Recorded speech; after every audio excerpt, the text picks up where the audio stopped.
This is the Masters of PPC. My name is Frederick Vallaeys. I'm your host, and I'm here today with Eric Enge at the Google studio. Eric, thanks for joining us. Absolutely. Thanks for having me. Yeah, so hey, this is Masters of PPC.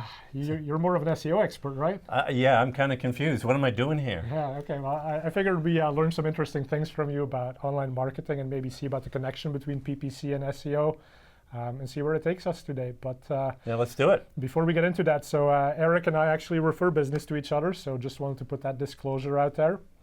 Absolutely. And if anyone's pissed about me not being at Google anymore and representing Google at the conferences, we might have Eric to blame for that. Him and I had lunch at Google the day before I handed in my resignation letter. Yeah, you were asking me all these questions about what it would be like to get your own consulting work and evidently I helped make you comfortable. Yes, Eric was like, it's not so bad out there. So like, hey, maybe I should do this too. Yeah, so why not? Thanks for giving me that little push, and it's been all good from there on out. And my relationship with Google has just gone straight to hell now that this is on tape. Well, I'm sorry about that, Eric. So all of these recent SEO changes, that's because you pushed me out. They were pissed at you. It must be, yeah. So that's why they have 4 ads at the top of the page now, right? Oh my gosh, isn't that interesting that they decided to do that? And people ask me, is that going to cause the SEO clicks to drop dramatically, right? But of course, you no longer have the ads on the right side, and it's not always 4 ads on top. Sometimes they show up only on the bottom. So I think we have to be a little bit patient before we draw any conclusions about whether that's going to dramatically impact the SEO value. Exactly. No, and I agree with that. It's even in the past there were not always ads on the page. So if the organic result was the best one, then that's what Google would give preference to. So right. Definitely looking forward to seeing those numbers. But it's interesting because definitely when the buzz in the industry is sort of like, well, who's the loser here? It's definitely SEO. But that's often coming from PPC people, so what do we know, right? Yeah, well, no, it's coming from SEO people too. Okay. And there's maybe I don't read that stuff enough. Yeah, well, and there is some general panic, but I mean, like all of the things, you have to wait and see exactly how it shakes out. There's a really fine line that Google has to walk where, clearly they are interested in things that help them maximize their revenue, of course, but they can only go so far with that. And if they degrade the user experience in the process, then they're going to have to back off from that. Yeah, that makes sense. It's not like they don't have competition. And we're all too but willing to think that Google doesn't have competition, but your smartphone is competition for Google. I mean, Facebook the is. apps on there, I guess. Yeah, well, just texting your friend. If Google doesn't answer the question, I'll text someone. Maybe they'll know the answer. Right? Or I'll do a voice search and ask Alexa or Siri or... Yeah, absolutely. Google Now should have a nicer name than just Google Now, right? Yeah. We're going to have to ask them to improve on that. Okay. Yeah. Good. So one of the things, Eric, that you did, of course, was wrote the book on SEO. It's in its 3rd edition now. So what I thought was interesting, you being here in the studio today, is like, how do you see SEO relative to PPC? How did you end up in SEO? Did you ever dabble in PPC?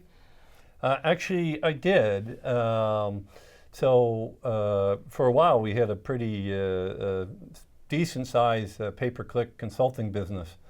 But from our marketing, the way we market our company, Stone Temple Consulting, it really focuses very much on using content marketing to publish editorial quality level content, hopefully thought leadership level stuff, if you don't hate the word thought leadership. Yeah. If you do hate it, use something else. But publish that level of content, and because of that, people come to us and ask to work with us. And we weren't publishing that level of content on pay-per-click. We were actually... So pause for a moment on that. So when you say that level of content, like what makes that type of content? Is there some characteristics of it? Well, so yeah, that could be like a whole session on itself, by the way. But for that stuff, I'm sure you've blogged about it, right? So check out the Stone Temple website. Yes, but no. The short answer is that good content doesn't cut it. You really have to, if you're going to try to use content marketing to market your business, you have to go to really excellent content or elite content, or else you're not going to attract any attention out there. So you have to get to a certain level with it before it's going to work for you. And so how do you get to that point? Do you have to I mean, is it like it takes 10 years of doing something before you're an expert and you're qualified to write that level of content, or is it about having better research, So longer articles? there are a lot of ways to go about it, but I have a catchphrase I like to use for this, which is be an expert or go home. Just quit. Now, mind you, that's a little bit harsh. I'm going to back up and say, broaden that a little bit. Be an expert or hire an expert, or find some specific niche in the market you're in to go deeper and further than anyone else has gone before. And if you can do that, well, you're the expert on that one small thing. You don't have to be expert on every aspect of it to actually make a mark. And that reminds me of, there was a lawyer giving a keynote about PPC at some point. And he said, well, on Amazon, in the category of law books and online marketing for law, he was the #1 bestseller out of like one book, I think, right? Because it got so specific. So that's definitely one strategy, get really specific and then be the top person in that. And then just, tell people about it, because they don't necessarily realize you've scoped it so narrowly that that's the only way it could be. Well, there you go. That's one way to do it. But in any case, from the point of view what happened with our company, we actually got some pay-per-click business, but it was only from people who came in as SEO clients, and they wanted us to give them broader service.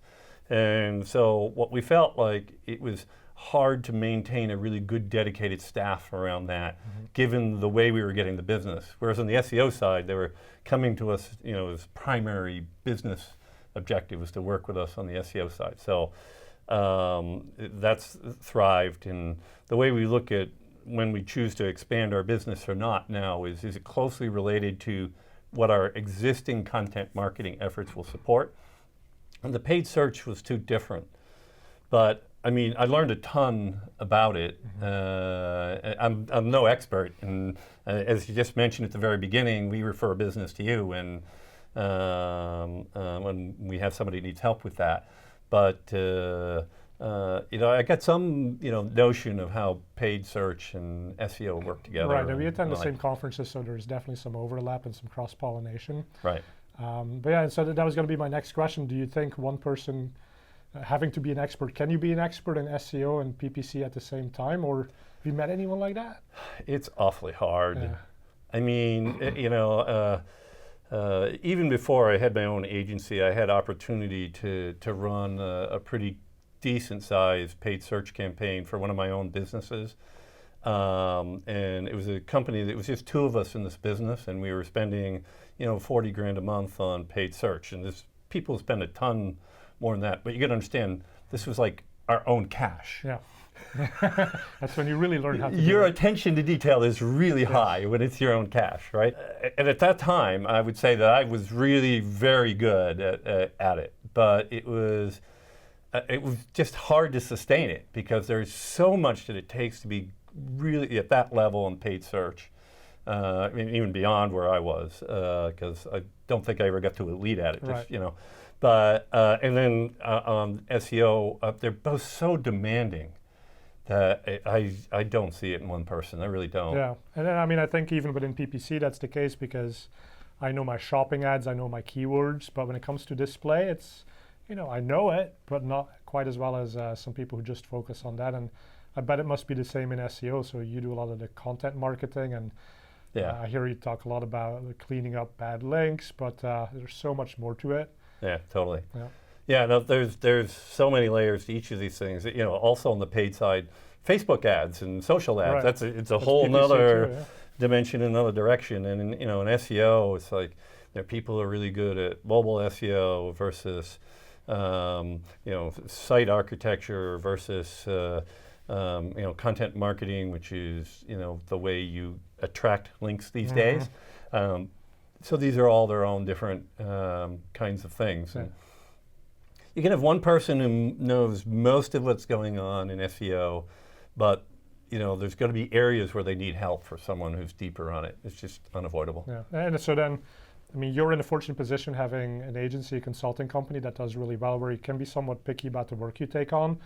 But what would you say for someone who's maybe transitioning from sort of the old school media, being a PR company, and saying, hey, our customers have been asking for this online stuff and we need to do it because that's the way the world is moving. like how, if they've got that expertise in one area, whether it be SEO or PPC, do you take on more work? Do you hire more people who are not quite at the same level of expertise? How do you build a successful agency like you did? Well, I think you have to, there's a couple things going on. I mean, one is you have to be smart enough to not get too far afield from what you know really well, right? Because especially the way we did it, since we have no outbound sales force, and the only way to become our client is to actually contact us and ask. You can't have people that you're just sort of messing it up for them. You have to be stay close to your knitting, so to speak. I know this area, I'm going to do this, and maybe if I'm going to do something new, I'll expand it a little bit, but not go way far afield with it, because if you go way far afield, then you get into trouble pretty easily. And that hurts the reputation. You don't get the referrals. Yeah. You know, the things that are the way you feed your business, basically, at that point. And how did you grow your agency? Was it basically you doing all of this work by yourself and then adding people over time?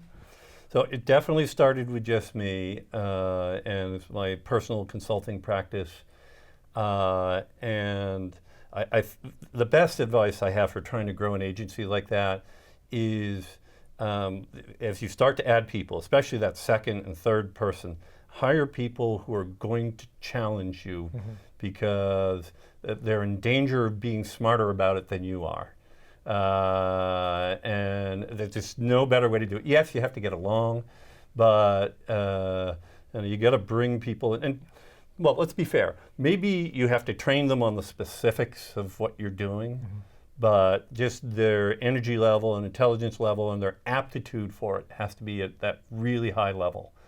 Because if you don't get that first, dozen or five people right, even, or even the second person, if you don't get those people right, you put yourself in a tailspin. Because if you don't get those people right, then you are the business, and it's only you who can go out and speak about it intelligently, and it just makes things really hard, right? So if you're constantly fixing it. Team, fixing things that other people do, and it's like that's. Then you just want to change your jobs because it's a nightmare at that point. Right. Yeah. Makes sense. Yep. Hey, well, good, Eric. I think that's been some great advice for people looking to grow their agency and also thinking about, should we do SEO, PPC at the same time? So we'll wrap it up here for this episode of the Masters of PPC. If you want to stay in touch with Eric, he is on Twitter, so follow him right there. And he also publishes Here's Why every single Monday, so you can find it on stonetemple.com. And like he said, he only takes inbound clients, so if you want to reach out to him and email him, his email address is right there. Thank you for watching. If you like the show, subscribe to it, and we'll have another episode soon.